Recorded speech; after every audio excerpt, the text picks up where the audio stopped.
সারাটা জীবন তুমি অস্বস্তির মধ্যে আছো, পেরেশানির মধ্যে আছো, স্বামী স্ত্রীর মধ্যে মিল নেই, মানসিক একটা অস্বস্তি ভাব লেগে আছে, শরীর দুর্বলতা কাটেই না, চিকিৎসা করতেছো, চিকিৎসার কোনো উপশম হচ্ছেই না, রোগ লেগেই আছে, কোনো চিকিৎসায় কাজ করতেছে না। তুমি কি করে বুঝবে যে কোনো মানুষের বদনজর পড়েছে কিনা, জিনের কোনো প্রভাব আছে কিনা, কেউ জাদুটুনা করেছে কিনা, কেউ কুফুরি কালাম করেছে কিনা? কি করে বুঝবে? একেবারে শুরু থেকে শেষ পর্যন্ত দেখো। হে প্রবাসী, শুরু থেকে শেষ পর্যন্ত দেখো। চিকিৎসায় কাজ করে না এমন রোগীর সংখ্যা অনেক বেশি।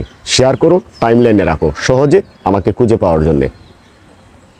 পরে আমাকে খুঁজো, পাও না, আমাকে হোয়াটসঅ্যাপে নক দিয়ে বসো, নাম্বার সেভ করে, নাম্বারটা সহজে পেয়ে গেছো, আর সহজে সেভ করে হোয়াটসঅ্যাপে নক করা শুরু করো। কোন ভিডিও থেকে কি কমেন্ট করছে আমি বুঝতে পারি না, বালাবরা জিজ্ঞেস করো না, শুধু প্রয়োজনটা লিখে দিও, ঠিক আছে?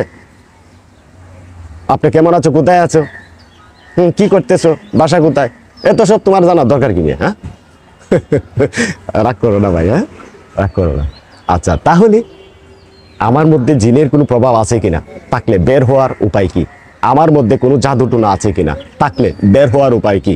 আমার মধ্যে কোনো বদমানুষের প্রভাব পড়েছে কিনা, থাকলে বের হওয়ার উপায় কি? ফর্মুলা বাতিয়ে দিচ্ছি। সারা বিশ্বে এখন কিন্তু বদনজরের সংখ্যা, উপদ্রব বেড়েই চলেছে, ডেঙ্গু জ্বরের মতো, মশার মতো। আমি মানসিকভাবে আপনাকে সুস্থতার জন্য বলছি, মনোযোগ দিয়ে শুনুন। যদি আমার এই কথাগুলি আপনার আমলে আসে, আপনার নজরে আসে, আপনি যদি এটাকে প্রয়োগ করতে পারেন, সারা বিশ্বে যেরকমভাবে মানুষ বদ নজরের প্রতি, মানুষ বদ কাজের প্রতি, জাদুটোনার প্রতি, কুফুরির প্রতি আকৃষ্ট করছে, নষ্ট করছে, প্রভাবিত করছে, এখান থেকে বের হওয়ার উপায় কি? উপায় হচ্ছে, প্রথম শর্ত, তুমি কি নামাজ পড়ো? যদি নামাজ পড়ো, উত্তোলনের উপায় আছে। যদি না পড়ো, এখন থেকে পড়া শুরু করে দিও। কারণ আমি এখন যে চিকিৎসা দিব সেটা দুনিয়ার কোনো চিকিৎসা না। এর জন্য প্রথম শর্ত হচ্ছে আমল ভালো হতে হবে। বলবেন তাহলে কি আপনি দোয়া তুলসী পাতা? না, আমি সেরা পাপী, কিন্তু ভুল ত্রুটি আমার থাকতেই পারে, কারণ আমি গোলাম। গোলামের কাজ অপরাধ করা, অন্যায় করা। মালিকের কাজ হচ্ছে ক্ষমা করা, দয়া করা। এটা মাঝে মাঝে ঠেকাবেন, সেজদা এবং রুকু লম্বা করবেন। ফর্মুলা হচ্ছে মাত্র দুইটা। এক, আমল ভালো করবেন। দুই, বাতলে দিচ্ছি, সূরা ফাতিহা একবার পড়বেন, সূরা নাস, সূরা ফালাক, সূরা ইখলাস 3 বার করে সকালে ঘুম থেকে ওঠার পরে। খাওয়া ভুলে যাবেন, খাওয়া খাদ্য ভুলে যাবেন, কিন্তু এটা ভুলবেন না, সারা শরীরে মাখবেন। প্রতি নামাজের সময় সূরা ফালাক একবার, সূরা নাস একবার, সূরা ইখলাস একবার ফু দিবেন, মাখবেন।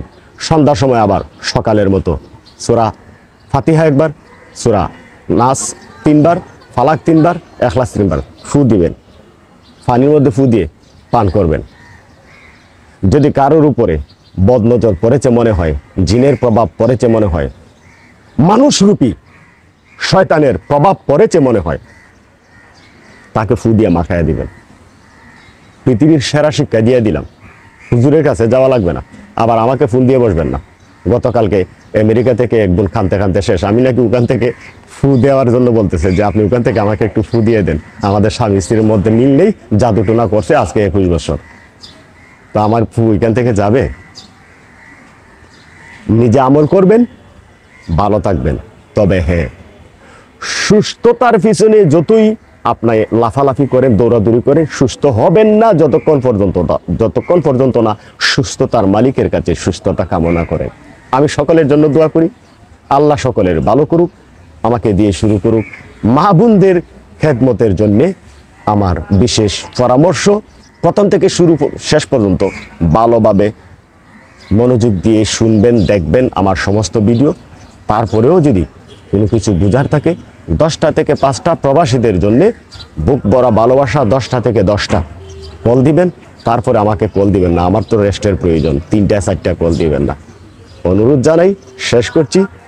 দয়া কামনা করে, সাহায্য কামনা করে মালিকের দরবারে আল্লাহ সকল ভাই বোনকে সুস্থ রাখুক, আমার ভাই বোন যারা আছে আমাকে মন থেকে মহব্বত করে অল্প দিনে আমার প্রতি সকল সকল ফলোয়ার সকল ভিউয়ার আমার প্রতি যেরকমভাবে ঝুঁকে পড়ছে, আমি যেন তাদের উপকার করতে পারি, আমি যেন তাদের সাহায্য করতে পারি, আমি যেন আমার উপদেশের মাধ্যমে তাদের কিছু না কিছু উপকার করতে পারি।